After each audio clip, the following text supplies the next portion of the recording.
Côte d'Ivoire, pays émergent en 2020, un vœu cher au président Alassane Ouattara.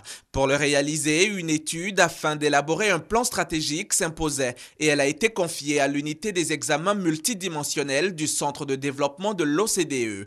Après avoir fait le diagnostic de l'économie ivoirienne lors d'une première phase où les forces et les faiblesses ont été identifiées, le gouvernement reçoit ce lundi le rapport de la phase 2 de l'étude. C'est le café et le cacao que nous faisons depuis des dizaines d'années.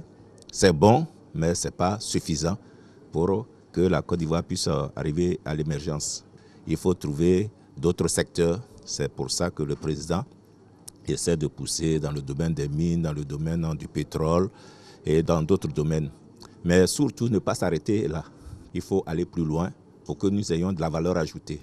La valeur ajoutée, ça veut dire qu'il faut que nous transformons une bonne partie de ces matières premières. D'autres points clés ont été également identifiés, notamment la compétitivité de l'économie ivoirienne et la compétence des cadres. Pour le chef de l'unité à la base du rapport, la Côte d'Ivoire est sur la bonne voie. Même si beaucoup reste à faire, le pays peut atteindre l'émergence en 2020. On a trouvé qu'il y a beaucoup des opportunités dans l'agroalimentaire, mais aussi dans l'industrie, le secteur chimique, dans beaucoup des autres secteurs, et mais pour mobiliser tout ça, il faut la Côte d'Ivoire trouver une meilleure manière de travailler ensemble entre les acteurs du public et les acteurs du privé. On peut atteindre l'émergence en 2020 et ça va être une étape pour un jour arriver à la convergence. Après cette présentation de la phase 2 de l'étude, va suivre une troisième phase qui va présenter le tableau de bord des indicateurs pour l'émergence et un chronogramme des actions à mener.